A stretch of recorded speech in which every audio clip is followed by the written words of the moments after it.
अस्सलामुअलैकुम, welcome to my YouTube channel learning with G. आज हमारा लेसन नंबर 17 से स्टार्ट हो रहा है। हमने अभी तक लेसन नंबर 16 तक सारे लेक्चर्स कर लिए हैं। तो आज का लेसन हमारा मॉर्फोलॉजी से रिलेटेड है। सबसे पहले इसकी डेफिनेशन देख लेंगे। वीडियो स्टार्ट करने से पहले मैं आप सबसे रिक्वेस्ट करती हूँ कि मेरे चैनल को सब्सक्राइब करें, लाइक करें, कमेंट करें और ऑल्सो शेयर करें वीडियोस को अपने फ्रेंड्स के साथ। तो मॉर्फोलॉजी की डेफिनेशन हम लोग देख लेते हैं। This branch of grammar studies the structure of words, how different words are formed. ठीक है, अब इसमें जो है हम लोग स्टडी करते हैं स्ट्रक्चर ऑफ वर्ड्स की। एवरी एक से एक सिंगल वर्ड की स्टडी की जाती है।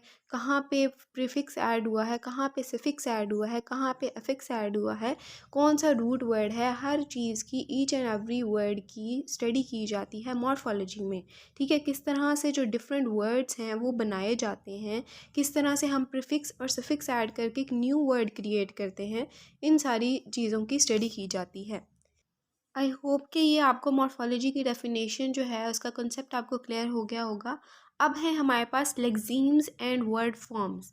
लेक्सीम्स क्या होता है? It is a basic abstract unit of meaning, a unit of morphological analysis in linguistics that रफली correspond to a set of forms taken by a single root word. Lexeme in short कहा जाता है आपकी base root word को, जिसके साथ कोई भी प्रीफिक्स ऐड नहीं होता, जिसके साथ कोई भी सफिक्स ऐड नहीं होता। एक नेचुरल वर्ड होता है, एक रूट वर्ड होता है, एक स्टैम्प वर्ड होता है, उसको हम लेक्सीम कहते हैं। फॉर एग्जाम्पल रन, RUN, ठीक है, भागना जिसे हम कहते हैं। तो रन एक नेचुरल वर्ड है, एक बेस रूट वर्ड है, जिसके साथ जिसको हम डिफरेंट फॉर्म ऑफ वर्ब में चेंज करते हैं। ठीक है, सेकंड फॉर्म, थर्ड फॉर्म में चेंज करके उसको, उस वर्ड को चेंज कर देते हैं। For example run, runs, ran, running. तो ये वर्ड एक ही है, बेस रूट वर्ड एक ही है, लेकिन हमने फॉर्म ऑफ वर्ब डिफरेंट कर दी। ठीक है, सेकंड फॉर्म यूज़ कर दी, थर्ड फॉर्म यूज़ कर दी, फोर्थ फॉर्म यूज़ कर दी। तो हमारा जो वर्ड था, बेस वर्ड था, वो डिफरेंट हो गया। ठीक है, उसकी प्रोनाउंसिएशन डिफरेंट हो गई। इसको हम लेक्सीम्स कहते हैं। अब जैसे यहाँ पे उन्होंने एग्जाम्पल दी है, dog and dogs are different forms of the same lexeme. Dog जो है वो स्टेम्प रूट वर्ड है। ठीक है, अगर मैं डॉग्स कहती हूँ तो ये डिफरेंट फॉर्म ऑफ वर्ब हो जाता है एस लगाने से। ठीक है, तो लेकिन सेम लेक्सीम ही है। डॉग जो है वो सेम लेक्सीम ही है, बेस रूट वर्ड एक ही है, लेकिन उसको उसका जो है फॉर्म ऑफ वर्ब डिफरेंट हो जाने से उसकी प्रोनाउंसिएशन डिफरेंट हो गई है, लेकिन उसका लेक्सीम बेस रूट वर्ड एक ही रहेगा। तो इसको हम लेक्सीम कहते हैं। अब है morpheme. It is a minimal unit of meaning in a language. Morpheme can be a part of word और a word. It concern with structure and meaning of word. अब ये जो है वो कंसर्न होता है स्ट्रक्चर के साथ और या फिर मीनिंग ऑफ वर्ड। किसी वर्ड का मीनिंग हमने फाइंड करना हो तो हम मॉर्फीम को यूज़ करेंगे। ठीक है, इसका मीनिंग क्या है जानने के लिए, या फिर वर्ड का स्ट्रक्चर जानने के लिए हम मॉर्फीम को यूज़ करेंगे। अब मॉर्फीम जैसे हम लोग बिल्कुल बेस वर्ड, लेक्सीम जैसे मैंने आपको बताया बेस रूट वर्ड, इसी तरह मॉर्फीम भी जो है, for example bag, cat, dog, ये सारे जो हैं वो मॉर्फीम हैं, क्योंकि इनके साथ कोई भी एस नहीं लगा, कोई भी प्रीफिक्स या सफिक्स ऐड करके कोई भी चीज़ जो है वो एक न्यू वर्ड क्रिएट नहीं हुआ। ठीक है, क्योंकि इन जो ये वर्ड्स मैंने यूज़ किए हैं, बैग, कैट, डॉग, इनको हम लोग छोटे पार्ट्स में, छोटे सेगमेंट्स में डिवाइड नहीं कर सकते। इसी वजह से इनको हम मॉर्फीम कहते हैं, जिनको हम, आप इस तरह से भी याद कर सकते हैं कि वो वर्ड्स जिनको हम स्मॉलर पार्ट्स में, छोटे सेगमेंट्स में डिवाइड नहीं कर सकते, उनको हम मॉर्फीम कहते हैं। या फिर किसी वर्ड के मीनिंग को देखने के लिए या स्ट्रक्चर ऑफ वर्ड को देखने के लिए हम मॉर्फीम को यूज़ करते हैं, ये मॉर्फीम कहते हैं। अब नेक्स्ट है free morphemes. Free morphemes that can stand alone as a single word by itself is called free morpheme. जिसको हम एक अकेले वर्ड की तरह स्टैंड अलोन होता है, ठीक है, जिसके साथ कोई भी प्रीफिक्स सफिक्स ऐड हो सकता है। ठीक है, फॉर एग्जांपल बॉय, बॉय के साथ हम एस लगा के, सफिक्स लगा के बॉयज़ बना सकते हैं। ठीक है, गर्ल है, हम इसके आगे ISH लगा के गर्लिश बना सकते हैं। तो फ्री मॉर्फीम्स वो होते हैं जैसे फ्रीली, कोई भी मॉर्फीम उसके साथ ऐड करके, कोई भी ऐसा वर्ड प्रीफिक्स सुफिक्स ऐड करके उसका जो है वो डिफरेंट वर्ड क्रिएट करना, उसको हम फ्री मॉर्फीम कहते हैं। जो स्टैंड अलोन होते हैं, जिनके साथ कोई भी जो है वो प्रीफिक्स या सुफिक्स ऐड नहीं किया जाता, उनको हम फ्री मॉर्फीम कहते हैं। जैसे मैंने आपको एग्जांपल दे दी हैं बॉय और गर्ल की। ठीक है, अब नेक्स्ट आते हैं हम अपना बाउंड मॉर्फीम की तरफ। बाउंड मॉर्फीम क्या होता है? जिस तरह फ्री मॉर्फीम होता है कि हम इसको स्टैंड अलोन करते हैं, इसके साथ कोई भी प्रीफिक्स सफिक्स ऐड नहीं होता। बाउंड मॉर्फीम कहा जाता है जिसके साथ प्रीफिक्स सफिक्स ऐड होता है। ठीक है, जैसे मैं बॉयज़ अगर वर्ड बोल रही हूँ तो दैट मीन कि मैंने बाउंड मॉर्फीम को यूज़ किया है, क्योंकि मैं बॉय जो है वो फ्री मॉर्फीम है, मैंने बॉय के आगे एस लगा दिया तो ये बाउंड मॉर्फीम बन गया। ठीक है, क्योंकि इसमें मैंने सिफिक्स को ऐड किया।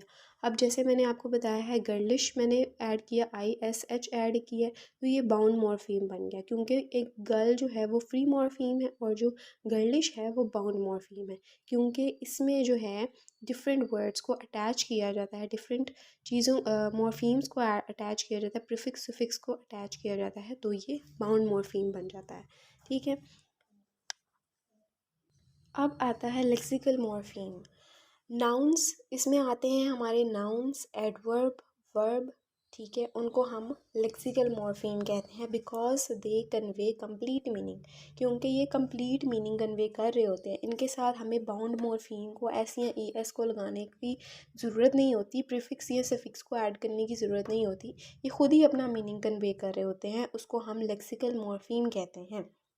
ठीक है, जैसे नाउन है गर्ल, हाउस, तो हमें इसके आगे गर्लिश या हाउसेस को ऐड करने की, बाउंड मॉर्फीम बनाने की ज़रूरत नहीं है, ये एक कंप्लीट मीनिंग कन्वे कर रहे हैं। जैसे एडवर्ब है नेवर, क्विकली, तो इनके साथ हमें बाउंड मॉर्फीम को या फिर कोई मॉर्फीम को मीनिंग बनाने के लिए, कंप्लीट मीनिंग बनाने की ज़रूरत नहीं है।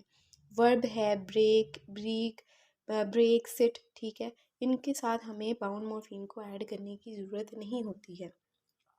अब लेक्सिकल मॉर्फीम्स को हम ओपन क्लास भी कहते हैं, क्योंकि इसमें ओपन मीन्स कि ओपनली इसमें वर्ड अटैच हो जाते हैं, ऐड हो जाते हैं, तो इसका यही मतलब है कि ओपन क्लास भी कहा जाता है, क्योंकि इसमें डिफरेंट वर्ड्स को ईज़िली ऐड किया जाता है।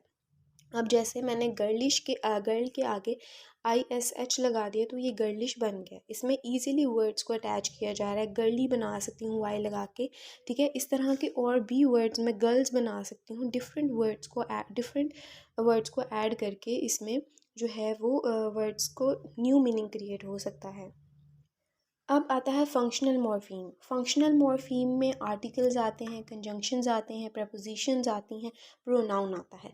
क्यों? क्योंकि इसको हम बाउंड मॉर्फीम कहते हैं। ठीक है, ये जो बाउंड मॉर्फीम है वो भी फंक्शनल मॉर्फीम ही है, क्योंकि बाउंड मॉर्फीम में मैंने आपको बताया कि इसको हम प्रीफिक्स सफिक्स ऐड करके SES को हम बाउंड मॉर्फीम कहते हैं। ठीक है, तो फंक्शनल मॉर्फीम भी यही है कि आर्टिकल्स में ए, द, ठीक है, ये फंक्शनल मॉर्फीम होगा। कंजंक्शन में एंड, सो, बट, इस तरह के वर्ड्स जो हैं वो फंक्शनल मॉर्फीम होंगे। प्रपोजिशंस हैं जैसे इन, ऑन, बिहाइंड, डाउन। प्रोनाउंस हैं ही, हिम, शी। तो ये प्रॉपर मीनिंग कन्वे नहीं कर रहे, इनके साथ हमें किसी फ्री मॉर्फीम को ऐड करना पड़ता है और एक मीनिंग कन्वे करना पड़ता है। ठीक है, तो उसको हम फंक्शनल मॉर्फीम कहते हैं। अब इसको फंक्शनल मॉर्फीम को, जिस तरह मैंने आपको बताया, लेक्सिकल मॉर्फीम को ओपन क्लास ऑफ वर्ड्स कहा जाता है, क्योंकि उसमें डिफरेंट वर्ड्स इजीली अटैच हो जाते हैं। फंक्शनल मॉर्फीम को क्लोज वर्ड क्लास कहा जाता है, क्योंकि इसमें वर्ड्स को अटैच नहीं किया जाता, ये बल्कि ख़ुद वर्ड्स के साथ अटैच किए जाते हैं। ठीक है, इनके साथ कोई भी वर्ड अटैच नहीं होता, बल्कि ये किसी फ्री मॉर्फीम के साथ अटैच किए जाते हैं।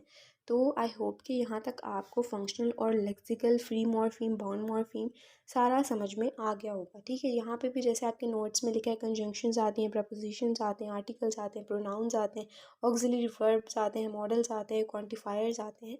ये सारी चीज़ें जो हैं वो फंक्शनल मॉर्फीम में आती हैं, जिनके साथ कोई वर्ड अटैच नहीं किया जाता, बल्कि इनको किसी वर्ड फ्री मॉर्फीम के साथ अटैच किया जाता है। अब है lesson number 18 morphology 2 derivational morphemes. Derivational morphemes क्या होते हैं? Can be a prefixes and suffixes. एक स्टेम वर्ड के आगे और पीछे जो है प्रीफिक्सेस एंड सफिक्सेस को ऐड करना डेरिवेशनल मॉर्फीम होता है। That change the part of speech of a word. क्योंकि इसमें हमारा जो एक्चुअल वर्ड होता है उसमें हम प्रीफिक्सेस या सफिक्सेस को ऐड कर देते हैं, तो हमारा एक डिफरेंट वर्ड क्रिएट हो जाता है। जैसे एग्री है एक्चुअल वर्ड, हम इसके आगे मेंट लगा देंगे तो ये एग्रीमेंट बन जाएगा। इस्टेब्लिश है तो हम इसके आगे मेंट लगा देंगे तो ये इस्टेब्लिशमेंट बन जाएगा। वंडर है, इसके आगे फुल लगा देंगे तो ये वंडरफुल बन जाएगा। हम इसमें प्रीफिक्सेस एंड सफिक्सेस को ऐड करके एक नया वर्ड क्रिएट करते हैं, उसको हम डेरिवेशनल मॉर्फीम कहते हैं। इन्फ्लेक्शनल मॉर्फीम, सबसे पहले इसकी डेफिनेशन देख लेते हैं। An inflectional morpheme is a suffix that is added to a word to assign a particular grammatical property to that word. अब इन्फ्लेक्शनल मॉर्फीम्स को सफिक्स कहा जाता है क्योंकि ये एक नेचुरल वर्ड के, एक स्टेम रूट बेस वर्ड के आगे जो है वो यूज़ किया जाता है। जिस तरह से हम एस लगाते हैं किसी वर्ड को प्लूरल और सिंगुलर करने के लिए, इन्फ्लेक्शनल मॉर्फीम को यूज़ किया जाता है। ठीक है, जिसमें हमारा एस आता है किसी वर्ड के आगे, हम लोग एस लगा रहे होते हैं अपोस्ट्रोफी डाल के, ईडी लगा रहे होते हैं किसी वर्ड के आगे, एस लगा रहे होते हैं किसी वर्ड के आगे, उसको हम इन्फ्लेक्शनल मॉर्फीम कहेंगे। फॉर एग्जाम्पल प्ले है इसका बेस रूट वर्ड, अब हम लोगों ने इसके आगे सफिक्स को ऐड किया है आई एन जी को, तो ये जो ऐड किया है आई एन जी, जो एडिशन हुई है, इसको हम इन्फ्लेक्शनल मॉर्फीम कहेंगे क्योंकि इसमें हम लोगों ने सफिक्स को ऐड कर दिया है। अब यहाँ पे कंपैरिजन है डेरिवेशनल एंड इन्फ्लेक्शन मॉर्फीम्स का। डेरिवेशनल जिस तरह से मैंने आपको बताया है कि पार्ट ऑफ स्पीच को चेंज करता है, ठीक है, part of speech of a word को चेंज करता है, उसको हम डेरिवेशनल मॉर्फीम कहते हैं। और जो इन्फ्लेक्शन मॉर्फीम है, never change the grammatical category, इसको हम लोग सफिक्स, जो ग्रामेटिकल कैटेगरी होती है वो चेंज नहीं होती, बल्कि इसके आगे हम सफिक्स को ऐड कर देते हैं, उसको हम इन्फ्लेक्शन मॉर्फीम कहते हैं। तो इनका कंपैरिजन आप लोगों ने देख लेना है, ठीक है। आगे आती है morphological category, sorry morphological description. तो मॉर्फोलॉजिकल डिस्क्रिप्शन भी यही होगी कि इसमें हम लोगों ने जैसे मॉर्फोलॉजी की स्टडी की है कि of internal the study of internal structure of words, कि हम अंदर तक जो है ना वर्ड का स्ट्रक्चर किस तरह से बनता है, वर्ड्स किस तरह से फॉर्म होते हैं, इन सारी चीज़ों की हम स्टडी करते हैं। How parts of word study can called morpheme create different meaning by combining with each other और स्टैंडिंग अलोन। तो इन सारी चीज़ों की जो है हम लोग इसमें स्टडी करते हैं मॉर्फोलॉजिकल डिस्क्रिप्शन में। बेसिकली आप लोगों ने इसमें जो है मॉर्फोलॉजी की डेफिनेशन, मॉर्फीम की डेफिनेशन, ठीक है, इन जो भी चीज़ें अभी तक मैंने आपको पढ़ाई हैं पीछे लेक्चर्स में, वो आपने सारी इसमें ऐड कर देनी है उनकी डेफिनेशंस। ठीक है, सबसे पहले मॉर्फोलॉजी की डेफिनेशन जो है वो आपने इसमें ऐड कर देनी है। अब एग्जांपल के तौर पे if you take the morpheme cookie, अब जैसे आप एक मॉर्फीम लेते हो कुकी और इसमें ऐड कर देते हो सफिक्स एस, ठीक है, तो ये बन जाएगा कुकीज़। तो ये जो वर्ड था कुकी, उसको हमने चेंज कर दिया एस लगा के, सफिक्स लगा के कुकीज़ में, ठीक है। तो इससे इसका मीनिंग जो था वो प्लूरल हो गया, ठीक है। पहले ये सिंगुलर था, फिर ये प्लूरल हो गया, लेकिन जो बेस रूट वर्ड है वो एक ही रहा, मीनिंग एक ही रहा, लेकिन जो इसकी प्रोनाउंसिएशन थी वो डिफरेंट हो गई, वो प्लूरल की तरफ हो गई। तो ये आप एग्जाम्पल इसमें ऐड कर सकते हैं, ठीक है, कि एक वर्ड है उसको आपने सफिक्स या प्रीफिक्स लगा के इसको डिफरेंट कर दिया है, तो ये आपकी मॉर्फोलॉजिकल डिस्क्रिप्शन बन जाएगी। अब नेक्स्ट आता है मॉर्फ्स एंड एलोमॉर्फ्स। एलोमॉर्फ्स की पहले डेफिनेशन देख लेते हैं official. It is a combination of sounds that has grammatical function that can not be broken down into smaller parts. Morph जो है उसको हम स्मॉलर पार्ट्स में डिवाइड नहीं करते, स्मॉलर पार्ट्स में ब्रेक डाउन नहीं करते, बल्कि ये एग्जैक्ट रहता है, एग्जैक्ट वर्ड रहता है, ठीक है, उसको हम मॉर्फ कहते हैं। फॉर एग्जाम्पल, अगर मैं कोई वर्ड यूज़ कर रही हूँ, जैसे मैं वर्ड ले रही हूँ कैट, ठीक है, अब इसके आगे मैंने सफिक्स ऐड करना है, इसको कैट्स बनाना है, तो ये अब कैट्स बन गया है। अब ये जो मैंने एस ऐड किया है, इसमें सफिक्स ऐड किया है, वो मॉर्फ है, क्योंकि इसको हम छोटे पार्ट्स में डिवाइड नहीं कर सकते हैं। जैसे कैट है तो हम इसे छोटे पार्ट्स में डिवाइड कर सकते हैं, लेकिन जो एस है उसको हम छोटे पार्ट्स में डिवाइड नहीं कर सकते, इसीलिए हम इसे मॉर्फ कहते हैं। अब एक और जैसे वर्ड है रन, जैसे मैं वर्ड ले रही हूँ रन, अब इसके आगे मैंने सफिक्स ऐड करना है ING लगाना है, तो ये ING जो लगाना है वो मॉर्फ है, क्योंकि इसको भी हम छोटे पार्ट्स में डिवाइड नहीं कर सकते हैं। ये खुद एक वर्ड है जिसको हम अटैच करें किसी और वर्ड के साथ। तो आई होप कि ये मॉर्फ जो है वो आपको क्लियर हो गया होगा। जिस तरह से यहाँ पे भी आपको एग्जांपल्स नज़र आ जाएंगी कि किस तरह से कैट्स, उन्होंने कैट का एग्जांपल शेयर की है, बसेस की एग्जांपल आपके साथ शेयर किया है कि बस जो है वो इसका नेचुरल वर्ड है और ES जो है वो इसका प्लूरल बन जाएगा, तो ये ES जो है वो मॉर्फ है। ठीक है, अब एलोमॉर्फ, एलोमॉर्फ क्या होता है, बेस्ड ऑन साउंड, ये बेस्ड करता है साउंड पे। ठीक है, varies in sound and spelling without changing meaning. अब ये वेरी करता है साउंड पे और उसके वर्ड के स्पेलिंग पे विदाउट चेंजिंग मीनिंग, कि आपका वर्ड जो है, आपके वर्ड का मीनिंग वही रहे, ठीक है, लेकिन उसका साउंड जो है और उसकी स्पेलिंग जो है वो इसमें वेरी करते हैं। ठीक है, मीनिंग कोई भी है, वर्ड कोई भी है, लेकिन साउंड और स्पेलिंग जो है उसमें वेरी किए जाते हैं। जैसे plural morphemes S in English has 3 allomorphs. अब प्लूरल मॉर्फीम्स के इंग्लिश में 3 एलोमॉर्फ्स हैं, जिस तरह कैट्स, डॉग्स, बसेस। अब ये 3 वर्ड्स हैं इंग्लिश में। कैट्स एस लगाया तो हमारा जो साउंड है वो डिफरेंट आ रही है। अब मैं डॉग्स के आगे एस लगाया लेकिन साउंड जो है वो डिफरेंट है, डॉग्स जी की साउंड प्रोड्यूस हो रही है, प्रोनाउंस हो रही है। ठीक है, अब बसेस है ES लगाया तो मैंने इसकी साउंड प्रोड्यूस हो रही है बसेस। ठीक है, लगाया मैंने ऐसे ही है तीनों के आगे, लेकिन जो साउंड है वो डिफरेंट शो हो रही है, डॉग्स, कैट्स, बसेस। ठीक है, तो ये डिफरेंट साउंड्स जो हैं वो हम इसमें स्टडी करते हैं एलोमॉर्फ्स में। साउंड की स्टडी बेसिकली जो है वो एलोमॉर्फ्स होगी। अब आते हैं लेसन नंबर 19 की तरफ, मॉर्फोलॉजिकल 3। इसमें सबसे पहला टॉपिक है coinage, creation of entirely new a word और phrase that has been invented recently. Coinage means कि एक नया वर्ड जो है वो जनरेट हो गया है प्रीफिक्स और सफिक्स ऐड करने से। एक नया वर्ड जैसे हम लोग जनरेट कर देते हैं, जैसे मैंने कैट है, एक नेचुरल वर्ड के साथ सफिक्स ऐड करने से कैट्स बना दिया है, तो ये एक नया वर्ड जनरेट हो गया। दैट इज़ द क्वाइनेज, कि एक नया वर्ड जनरेट करना, एक नया वर्ड इन्वेंट करना, उसको हम क्वाइनेज कहते हैं।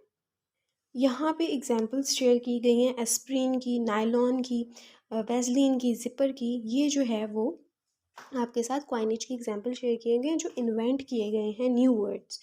इनका नेचुरल जो बेस वर्ड होगा वो डिफरेंट होगा, लेकिन इनको हमने एक नया वर्ड क्रिएट कर लिया, एक नए वर्ड को ऐड कर दिया इनके अंदर, तो ये डिफरेंट वर्ड बन गया। ठीक है, अब नेक्स्ट है eponyms. Eponyms defines as person, place और thing after which something else is named.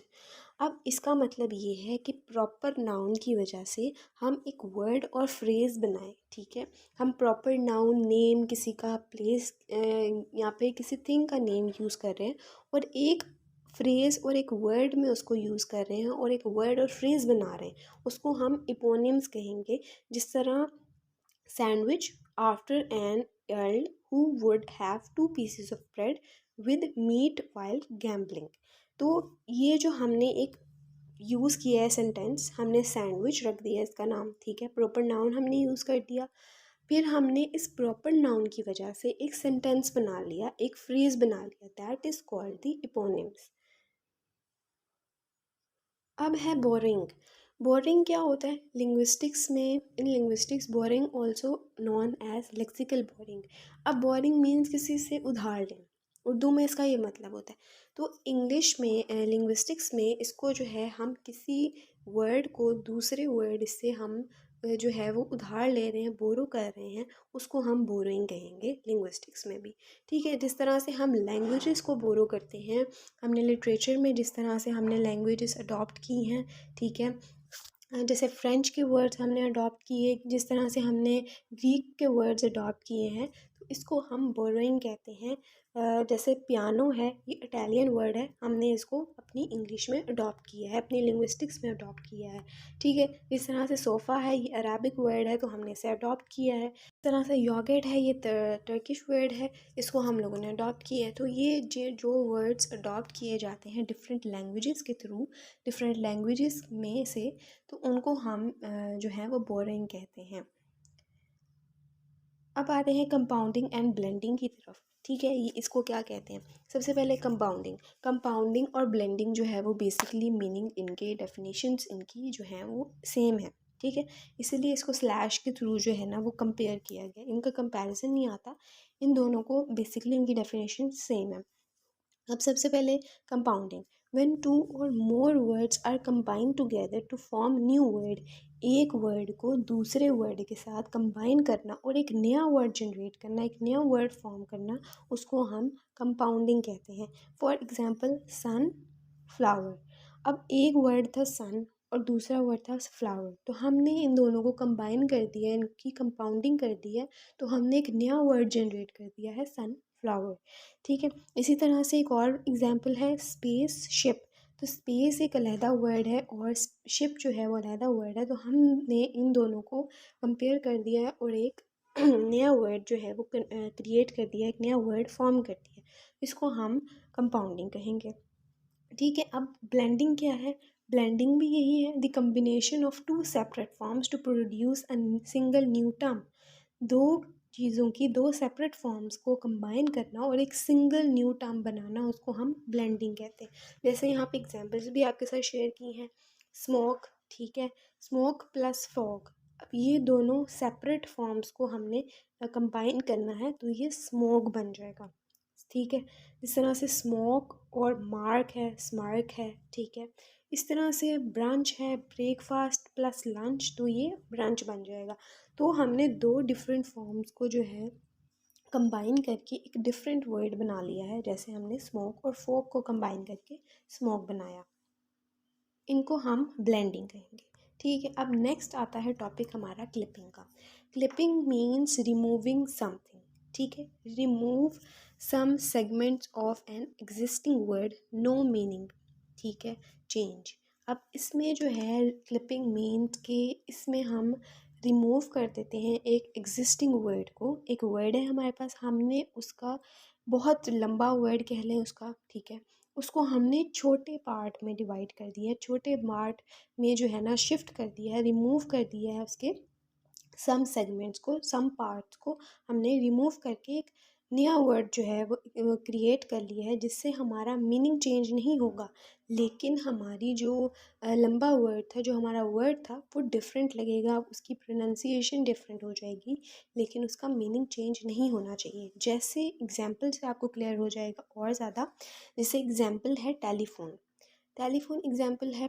अब टेलीफोन, अब मैं अगर लिखूँ फ़ोन, मैंने टैली को रिमूव कर दिया है इसके सेगमेंट को, तो मैं फ़ोन लिख रही हूँ, तो मीनिंग आपका वही है कि फ़ोन की ही बात हो रही है, लेकिन जो वर्ड था टेलीफोन उसको मैंने रिमूव कर दिया है।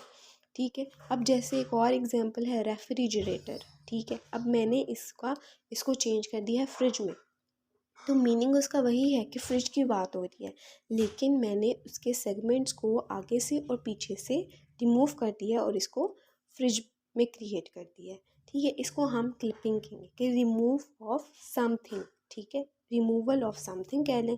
ठीक है, किसी चीज़ों को, किसी ऐसे वर्ड्स को, फ्यू वर्ड्स को, सेगमेंट्स को कट करना, रिमूव करना, उसको हम क्लिपिंग कहेंगे। अब आता है acronyms. Word created by combining the first letter or syllable of each word in a phrase to create new single word। अब यहाँ पे हम एक्रोनिम्स, इन शॉर्ट मैं आपको कहूँ अगर, एक्रोनिम्स कहा जाता है शॉर्ट फॉर्म ऑफ वर्ड को। ठीक है, किसी वर्ड को शॉर्ट फॉर्म बना देना, उसको हम एक्रोनिम्स कहेंगे। यहाँ वाली एग्जाम्पल के अकॉर्डिंग उनका मतलब ये है कि एक वर्ड है, ठीक है, उसका जो फर्स्ट लेटर्स हैं या फर्स्ट सिलेबल हैं, उनको हमने इकट्ठा कर लिया है और एक वर्ड क्रिएट कर दिया है, उसको हम एक्रोनिम्स कहते हैं। ठीक है, जैसे एग्जाम्पल है रैम। अब रैम की फुल एब्रीवेशन जो है वो रैंडम एक्सेस मेमोरी है। एक वर्ड है हमारे पास रैंडम एक्सेस मेमोरी। ठीक है, अब हमने रैंडम एक्सेस मेमोरी का फर्स्ट जो लेटर था, जो सिलेबल था, उसको हमने सेपरेट कर लिया है और रैम बना दिया है, एक शॉर्ट फॉर्म में उसको कन्वर्ट कर दिया। इसको हम एक्रोनिम्स कहते हैं। इसी तरह से और भी इतनी ज़्यादा एग्जांपल्स हैं, जैसे आपकी इधर नोट्स में लिखा हुआ है सीडी। सीडी को हमने शॉर्ट फॉर्म, कम्पैक्ट डिस्क को हमने शॉर्ट फॉर्म में सीडी में कन्वर्ट कर दिया है। और वीसीआर, वीडियो कैसेट रिकॉर्डर, इसको हमने शॉर्ट फॉर्म में डिवाइड कर दिया है। ठीक है, अब यहाँ पे जैसे है लेज़र है, रेडियो है, ठीक है, इनको हमने छोटे पार्ट्स में डिवाइड कर दिया और इनकी फुल एब्रीविएशन जो है वो डिफरेंट है, इसको हम इक्रोनिम्स कहते हैं। जैसे एटीएम है, इसकी फुल एब्रीविएशन तो डिफरेंट है। तो इसी तरह से आप इसमें एग्जांपल्स को शेयर कर सकते हैं, क्योंकि आपकी यहाँ पे जो है वो ऑलरेडी नोट्स में भी प्रोवाइड की हुई हैं उन्होंने, तो यहाँ से भी आप 3 से 4 जो है एग्जांपल्स देख लेना, याद कर लेना। ठीक है, अब आगे आती है डेरिवेशन, प्रीफिक्स, सफिक्स, इनफिक्सेस। अब डेरिवेशन क्या है, प्रीफिक्स क्या होता है, जो किसी वर्ड के आगे लगा देना उसको हम प्रीफिक्स कहते हैं। फॉर एग्जांपल काइंड एक वर्ड है, इसके आगे मैं लगा दूंगी यू एन अन, ठीक है, तो ये अनकाइंड बन जाएगा। ठीक है, किसी वर्ड के आगे, किसी बेस वर्ड के आगे किसी वर्ड को ऐड कर देना, उसको हम प्रीफिक्स कहेंगे। अब वो वर्ड ऐड करना है जो कोई मीनिंग क्रिएट ना कर रहा हो। अगर मैं अन खाली लिखूंगी तो समझ में नहीं आएगा। यहाँ पे जैसे देख लेते हैं आपके नोट्स में से ही एग्जांपल्स। मिसलीड, अब मैंने लीड के आगे मिस लगा दिया है, जो अगर मैं मिस लगाऊं खाली तो एक प्रॉपर मीनिंग कन्वे नहीं हो रहा। जब तक मैं आगे इसके लीड ना लगाऊं तो समझ में नहीं आएगा कि ये वर्ड क्या है। ठीक है, तो वो वर्ड ऐड करना जिनका कोई मीनिंग ना बनता हो, जो हमें कोई मीनिंग प्रोवाइड ना कर रहे हों, उसको हम कहेंगे प्रीफिक्स। ठीक है, जो किसी वर्ड के आगे आता है, ठीक है, पहले यूज़ किया जाता है किसी वर्ड के। अब सफिक्स क्या होता है, जिसका जो वर्ड के बाद में यूज़ होता है, जैसे रिस्पेक्टफुल। रिस्पेक्ट जो है वो एक बेस वर्ड हो गया और मैंने इसके आगे फुल लगा दिया तो ये सफिक्स बन गया। अब अफिक्स क्या होता है, जो आपका बेस वर्ड होता है, जो आपकी स्टैम्प रूट वर्ड होता है, उसको हम अफिक्स कहते हैं। जैसे रिस्पेक्ट, ठीक है, जैसे लीड, ठीक है, इसको हम अफिक्स कहेंगे। अब है लेसन नंबर 20, ग्रामर 1। ग्रामर क्या है, the word grammar is from Greek word gramma which means art of letters. अब ग्रामर जो है, इसमें हमें डिफरेंट वर्ड्स मिल जाते हैं, डिफरेंट क्लोजेस मिल जाते हैं, डिफरेंट फ्रेजेस मिल जाते हैं। हर चीज़ के जो हैं हमें रूल्स मिल जाते हैं, हर चीज़ की ग्रामर मिल जाती है, हमें पार्ट्स ऑफ स्पीच मिल जाते हैं। ठीक है, हमें साउंड्स मिल जाते हैं, प्रोनाउंसिएशंस मिल जाती हैं। ईच एंड एवरीथिंग जो है वो हमें ग्रामर में मिल जाता है। अब जिस तरह हमने लिंग्विस्टिक्स की ग्रामर में स्टडी की, सेमेंटिक्स स्टडी किया, पैराग्मेटिक्स स्टडी किया, फिनाटिक्स को स्टडी किया, फिनोलॉजी, मॉर्फोलॉजी, सेंटिक्स, ये सारी चीज़ें हमने स्टडी की, तो ये एक तरह की ग्रामर है जिसमें हमें साउंड की प्रोडक्शन मिलती है। ठीक है, हमें फॉर्म किस तरह से होते हैं वर्ड्स, किस तरह से प्रोनाउंस किया जाता है वर्ड्स को, किस तरह से मीनिंग को समझा जाता है, किस तरह से मीनिंग जो है वो बनाए जाते हैं वर्ड्स के, इन सारी चीज़ों की जो है वो हमें स्टडी करने को मिलती है ग्रामर में। अब आता है traditional grammar. Traditional grammar the methods of teaching grammar that focus on rules, patterns and structures of a language. अब ट्रेडिशनल ग्रामर क्या होती है, जिसमें आपकी जो पहले वक्त की ग्रामर थी, जो फिनोलॉजी थी, जो मॉर्फोलॉजी थी, जो सेंटेक्स की, उसको स्टडी किया जाता है, उस पर फोकस किया जाता है ट्रेडिशनल ग्रामर में, जो आपके पहले टाइम की थी, जो मॉडर्न टाइम की नहीं, जो आपकी अर्ली एजेस की थी, जो आपकी मिडिल एजेस की ग्रामर थी, ट्रेडिशनल ग्रामर उनको कहा जाता है बेसिकली। तो उनकी ग्रामर की इसमें स्टडी, इसमें बात की गई है। अब पार्ट्स ऑफ स्पीच क्या है, पार्ट्स ऑफ स्पीच के हम एक सेंटेंस बोल रहे हैं, एक स्पीच बोल रहे हैं, ठीक है, कोई वर्ड सेंटेंस हम यूज़ कर रहे हैं, उसमें डिफरेंट चीज़ें होंगी, उसके डिफरेंट पार्ट्स होंगे जो एक सेंटेंस बना रहे होंगे। ठीक है, जैसे उसमें सब्जेक्ट होगा, वर्ब होगा, ऑब्जेक्ट होगा, एडजेक्टिव होगा, प्रोनाउन होगा, एडवर्ब होगा, एडजेक्टिव होगा। ये एक सेंटेंस में उसके पार्ट्स होंगे जो हमें कंप्लीट मीनिंग कन्वे कर रहे होंगे। That is called the parts of speech. जिसमें हम नाउन भी देखते हैं, प्रोनाउन भी देखते हैं, एडवर्ब भी देखते हैं, एडजेक्टिव भी देखते हैं। तो ये पार्ट्स ऑफ स्पीच ही हैं। अब एग्रीमेंट, एग्रीमेंट जिस तरह से मैंने आपको पहले बताया था कि एक वर्ड का दूसरे वर्ड के साथ एग्रीमेंट होना, अगर सब्जेक्ट प्लूरल है तो ऑब्जेक्ट वर्ब भी प्लूरल होगा। अगर सब्जेक्ट सिंगुलर है तो वर्ब भी सिंगुलर होगा। तो इन दोनों का, सब्जेक्ट वर्ब का एग्रीमेंट होना, दो वर्ड्स का आपस में एग्रीमेंट होना, that is called the agreement. अब लास्ट टॉपिक है ट्रेडिशनल एनालिसिस। ट्रेडिशनल एनालिसिस, जिस तरह से मैंने आपको ट्रेडिशनल ग्रामर बताया है कि पहले वक्त की जो ग्रामर थी, जो अर्ली एजेस की, जो मिडल एजेस की ग्रामर थी, वो डिफरेंट थी। इसी तरह से इसकी अर्ली और मिडल एजेस की एनालिसिस भी डिफरेंट था। हर लैंग्वेज जो थी उनमें वर्ड्स जो थे, उनकी ग्रामर जो थी वो डिफरेंट थी। Each of the Latin word forms is different. अब लैटिन वर्ड फॉर्म्स जो हैं वो डिफरेंट है according to the categories of person and number. अब इंग्लिश के वर्ड फॉर्म्स डिफरेंट हैं, लैटिन के डिफरेंट हैं। ठीक है, हर वर्ड, हर लैंग्वेज के जो वर्ड फॉर्म हैं वो डिफरेंट देखे जाते हैं ट्रेडिशनल एनालिसिस में। तो इसमें आप लोगों ने बात कर लेनी है लैटिन वर्ड फॉर्म्स की कि वो डिफरेंट हैं, और इंग्लिश वर्ड फॉर्म्स जो हैं वो हमें डिफरेंट देखने को मिलते हैं। तो इनकी एनालिसिस की आप लोगों ने इसमें बात कर लेनी है। आई होप कि आपको लेसन नंबर 20 तक जो है वो समझ में आ गया होगा। आज के लिए इतना ही। अल्लाह हाफिज़।